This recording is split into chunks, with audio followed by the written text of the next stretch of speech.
What's up, everybody? We are back for another episode of Biz Buzz Live. Chris Muzan. Today, we're going to be talking about an ever so popular topic these days of trades and working in the trades. You hear this over and over again, like, you should get into the trades. People are telling kids, get into the trades. You should get into the trades. Well, let's talk about the trades. Let's talk about what the benefits are of getting to becoming a trade worker. Stick around.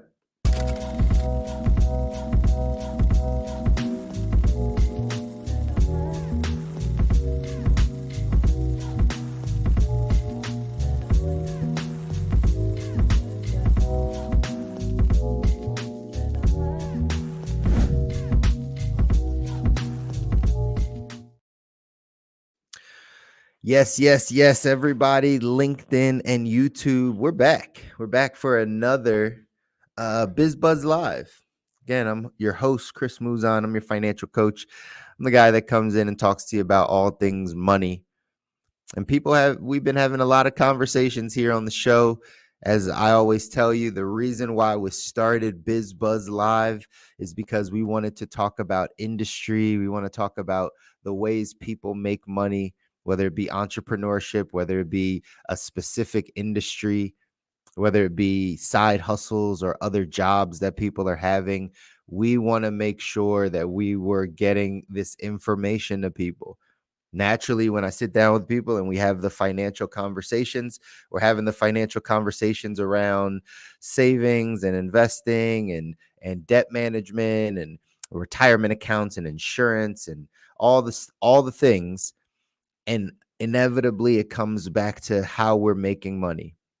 Whether it be we have enough right now, but we don't like our jobs and we're looking for a career change because we need to get our time back, or we want to spend more time with family, or whatever the case is. So we need to switch what we're doing. Maybe we're not making enough at that job and we need a second job or a side business in order to make ends meet. Well, we have to talk about those things. Or, again, whether you're just fully out in the entrepreneur space and you need help growing your business or talking about like ways to grow the business, we're going to talk about all those things. But today, again, let's talk about the trades. It's a conversation we hear a lot. I don't know if it happens in your community a bunch, but so I'd love to hear it. Drop some comments in the chat down there about what your ideas are about kids or the youth getting into trades work, and how it's popular or not so popular now these days. As we know, right, trades actually have some actual, I guess, definitions of kind of what trades are. And so they say trade professions are across 5 groups. So we're talking farming, fishing, and forestry. We're talking construction and extraction. We're talking about installation, maintenance, and repair, production, and then transportation and moving, and material moving. So those are the areas that technically classify or make up the trades. I know sometimes we might just think of electricians or plumbers, right? Those things. That's where the installation, maintenance, and repair side of the trades come in. But we don't always think about farming, fishing, and forestry. We don't always think about maybe construction or transporting or material moving, being able to drive things across the country. Obviously, as we go into developing more buildings, homes, farms, like all the things, there's things that need to be shipped, moved, right? Transported. That's all a part of the trade side of things. That's all a part of being a trades worker. And so again, we might think about just electrical, plumbing, those types of things, but there's some other areas also that we can really dive in if we're thinking about the trades. So what are the benefits? What are the benefits of being a trades worker? Because I'm sure there's a ton. I know what people are going to say. And when I sit down and have these conversations with people, normally it comes after the conversation around college. It's like, oh, well, you don't have to go to college. And then as soon as someone says that, yeah, you don't have to go to college, get into the trades. That's always the next thing that they say, right? You don't have to go to college, but get into the trades. Sure, right? That makes sense. Why? Because just like they said 30 years ago with getting college degrees, that as long as you have that degree, you're going to always have some work. You're going to have a job. You're going to be able to excel in your career. That's kind of the stuff that they would talk about. Well, they're saying the same thing about the trades, which is relatively true. If you get into the trades right now, and again, we named them, right? Farming, fishing, forestry, construction, installation, maintenance, repair, production, transporting materials, right? If you get into the trades right now, you are going to have work. You're going to have work. Why? Because it says, I have a stat here that says today, 2024, we have 1 million fewer skilled tradespeople in America than we had in 2007. In 2007, we had more skilled trade workers than we have now, 17, 18 years later. And the stats here say 39% of business owners are unable to find qualified workers to fill their positions.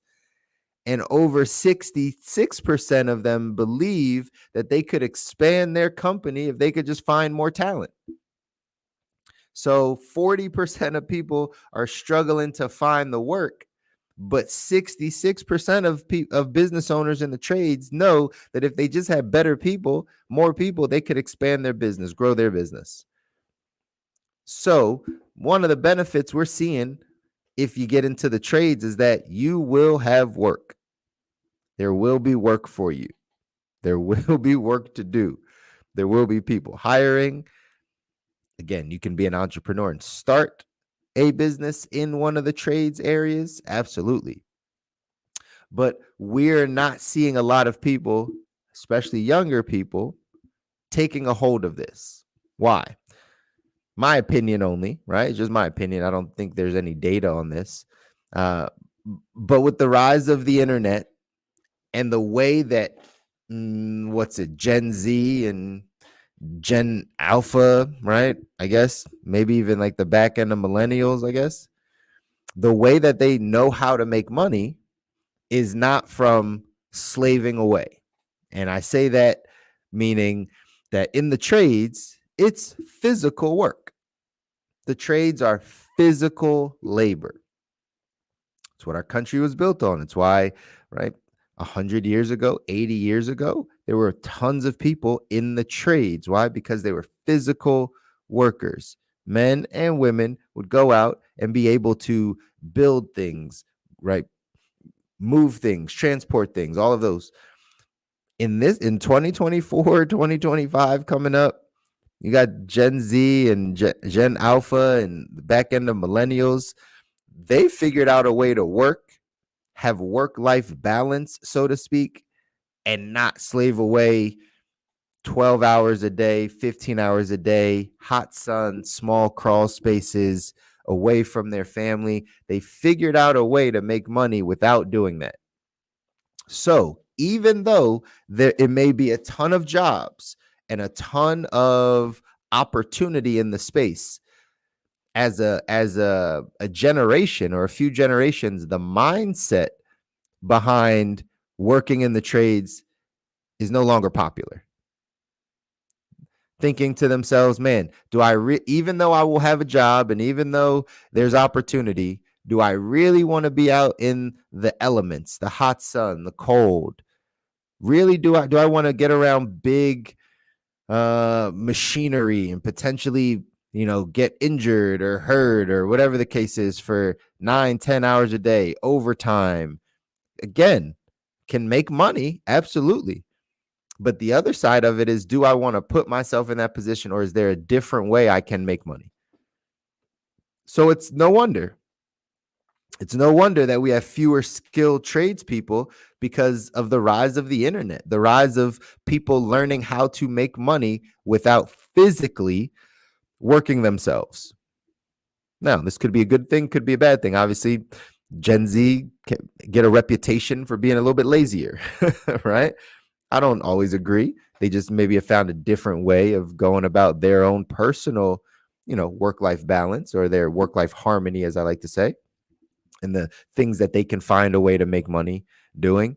I know just maybe 5, 6 years ago, almost every teenager wanted to be a YouTuber. They wanted to stream. They wanted to be a YouTuber. Why? They wanted to be esports competitor. Why? Because they can do the things they love, not physically taxing, not out in the hot sun, not ton of certifications, not potentially getting hurt, not doing any of those things. They can sit behind a computer. They can sit behind their phone. They can sit right on with their camera, and they could make money. Oftentimes, more money than a trades worker could, or at least comparable. So once they saw that, and once the generation started to see, like, I could, if I have a skill that I know how to use the internet to be able to promote, I could make money that way. My quality of life is good. I get a chance to be home, whatever the case is. I get to do something that I like doing. I enjoy doing it. And it's not just about the money, but it's a good, it's definitely a benefit that I get to make money doing it. So because the mindset now is different, right? The mindset for people is different, that like maybe we don't have to go to the physical side of things. Well, that's why now we see this lack of the trades, right? Lack of trades workers. And so there's tons of opportunity on that side, but I think we have to get people back into the mindset of physical work, physical labor, because that's typically what the trades are going to be, some form of physical labor. It says here that material moving positions are the most in demand, gives the highest job amount of job openings, 1.2 million amount of job openings in the material moving trades. So you being able to move material from one place to another normally requires some forms of certifications. But it's important that I think that if you want to, again, this BizBuzz Live is about how do we bring in income. So if you're struggling to now bring in income, you probably want to start thinking about things that are open for opportunity. Now, I'll give out my tip for anyone that is getting into the trades. The key, in my opinion, the key is that we need to make trades cool again. Everything goes through a period of time where it becomes trendy, cool, the main way. There's incentives that we can see success in it. This is what happened with college, right? It's what happened. College became cool. The institution of higher education became a business. They promoted it more. They marketed more. They made better campuses. They made it cool to hang out with friends and learn how to, I don't know, right? Be on your own or whatever the case is. Like it became more of a business of marketing to the people, to the schools, to the parents. And then they would show success. They would show like, oh, so and so does well because they have a degree and they love their school and all the things. That has just been how we've operated over the past 30, 40 years. So maybe we need to make trades cool again. Maybe we need to find some other benefits, some other perks, some other things to sell the industries a bit more. The fact that you get to see the world, maybe, or that you do get to travel, or again, obviously the pay is important too. So maybe we need to make it cool again. I think that's a huge challenge for a lot of industries in general, is to make it cool. It's something I try to do in the financial services space. In all honesty, I want to be able to make financial coaching, insurance, investment. I want to make that cool again, right? Like I don't know that it was ever super cool, right? There was a certain demographic of people that typically were your financial advisors and financial planners and things like that. But now, again, with the internet and influencers in the financial space, some people are trying to make it cooler, trendier. But that, I think that has a huge play, a huge I don't know the word I'm looking for, but right, it makes a huge impact in an industry if it can be trendy.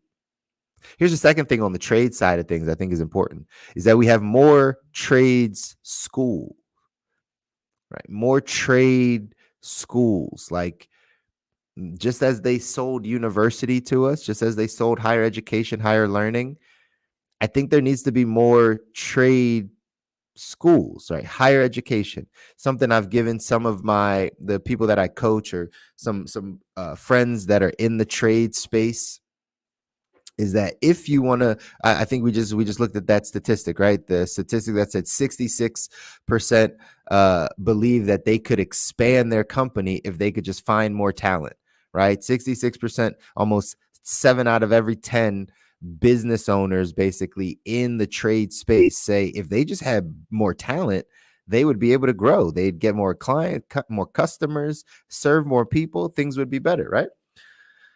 So we probably need to think about the schooling side, the education side of the trades. What's the pipeline to getting new talent? You have to create new talent. You have to cultivate new talent. You have to develop new talent. So very similar model. Again, success always leaves clues. You guys might hear me say this every once in a while. Success leaves clues. Very similar to how like a Google did it. And they did it very subtly, probably over the past 5-6 years, but very subtly in the pandemic, right after the pandemic, they started to create courses, right? Where they would give certification.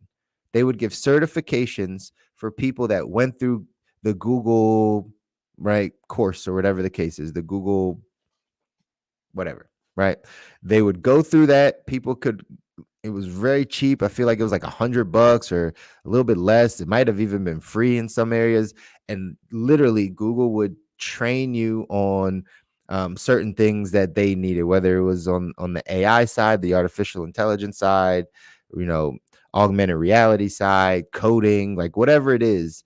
They started offering these courses. They started offering these certifications.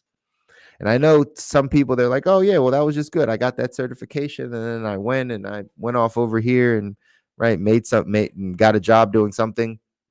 But here's where Google was smart. Google was smart because they kept all that data. So if you signed up for a Google certification for coding and you went through that whole process, well, guess who has first dibs to see if you could work for them? Google, right? They trained you. It was basically like free training or right, a little small nominal fee training. But Google knew that if we train these people, we have first dibs at a pipeline to keep our company staffed, to make sure we're getting talent. You might not know how to go off and get talent from other companies or from other people, but if you are the one that is certifying them, then you have access to have them come into your company. I'm sure Google didn't have any staffing issues. I'm sure they don't have any staffing issues. They can pick and choose from all the people that get certifications and all the information they have about who maybe they to offer a job to. Well, the same thing I believe should happen in the trades. Let's say you are a local electrician, electrical company, plumbing company. Again, get out of that. Go into forestry or any of the other trades that we just looked at, transporting materials. And you're like, man, I just need to find new workers. Well, what if you started the school for transporting material? What if you got the curriculum? What if you got the professors or the educators, and then you started marketing, and then you started incentivizing and promoting and talking about how cool it is to get into this type of school. And then you have the leading school in training people how to transport material, safety and certifications and what to look out for and all the stuff. What if you're just the school? It doesn't mean that they're going to necessarily work for you. You are just the people educating. The key is now you have the ability to grab them. You have the ability to now be like, oh, okay, now since we've trained all of you, we'll offer you a job too. And now you've got your skilled workers. You have a pipeline for skilled workers. Instead of figuring out how to get a resume or take them from another company, why don't you just train them? Just be the person that trains them. Build out the school portion of the trades work, and you'll have first dibs at being able to get people into working for you. That would be my solution. That'd be my solution. It's like, all right, well, let me just create the school for it. And again, maybe I do go off and create the school for it. You don't have to be in the industry in order to have a good idea about the industry. If anyone's listening to this and you want to partner, hit me up. I'm always open for the business opportunities that will work. But instead, what's happening right now in the trades from a business standpoint is other bigger trades companies are just buying smaller trades companies. That's what's happening, right? They're consolidating because they can't find new workers. They can't find new people and train new people. What they're doing is they're just taking existing companies, smaller companies that are already doing some of the things. So basically, if it keeps going in this direction, we'll probably wind up having some type of monopoly conglomerate in certain trades industries where there's only 5 companies or only 4 companies because they basically swallowed up all the other companies because they couldn't get new workers. So they just bought out the other companies that already had old workers. But over time, without more people coming in, without a pipeline coming in, it's tough for the trades. It's tough for the trade. So it says other trade jobs that are in high demand. Again, motor vehicle operation, construction trade jobs, and then other installation, maintenance, and repair jobs, aka plumbers, electricians, right? Contracting work, that type of stuff. So motor vehicle operations. I know some people are getting their CDL, but if you're thinking about just transporting that side, maybe you should think about some other form of vehicle operation. Maybe you can start learning how to, ship bigger containers or whatever the case is, or transport bigger containers. Maybe you do want to get into the construction side. Who knows, right? Not making this political. Who knows what happens in November? But at the end of the day, we need more homes, right? We need more places to live for people in the States. And so people have to build those homes. People need to transport materials. People need to transport, whatever the big machinery is that is used to develop land and all the stuff. That's what people need, right? So why not, again, if you're already going down that path, why not find out where the niches, find out where the white space is in the trades, and then decide whether you can kind of put yourself in there and say, okay, instead of just driving with my CDL over this way, well, maybe I go this direction. Who knows? But again, it's important. It's important to know where the opportunity lies. So if you want to be a trades worker, there's a ton of opportunities there. Ton of opportunities. There's going to be job security. You don't need a ton of education. You don't need to go into debt a bunch. You can really grow something or build something. If that's who you are, then great. For people building businesses in this industry, I really recommend those 2 things. That one, you try to make it cool again. Try to make it fun. Try to put out content. You know where most trades businesses are not good? They're not good at content. They're not good at social media. They're not good at making a presence on the internet. I would want to know what the internal workings are of certain things, of certain businesses, of people's personalities, of what the work is. I'd like to see that. Well, if you can present that, market that to someone and make it a little bit cooler to do it, well, you have more opportunity to bring in good people. Secondly, create the training program. You create the school. You're a business owner in the forestry industry and you don't have anyone to work your forestry machines. Well, maybe you should create the school on how to do that. Get the curriculum, find the people that can teach it, educate, and then incentivize and make it cool for people to go to that school. And then you have firsthand pickings of who you want to be able to staff your company. Trades can be very awesome for people if they think about it the right way. I guess the challenge is kind of shifting the mindset of this next generation to saying that physical labor is still a way to support your family. Physical labor is still a way, if done right. Again, if done right, you could go make $150,000 a year in the first couple years there. And if you just have really good habits and you learn how to save and invest properly, this is just the strategy that people used 40, 50 years ago when they're just getting started working.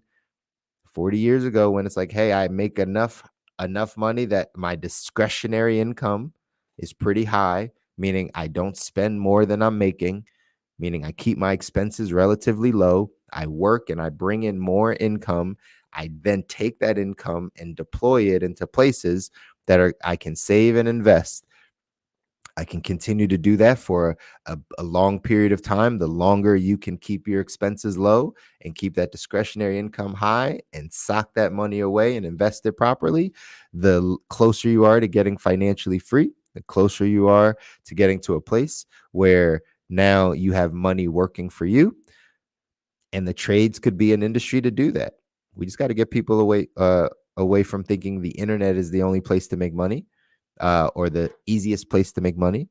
And we got to get people back into the mindset of the fact that skilled work, physical labor is something that can still support your family. So as always, y'all, the reason why we have these conversations on BizBuzz Live is so we can give you the insights of the industry, things to think about. If you need to switch a career, if you need to make more money, if you're someone that's, I know college is just kind of going back in.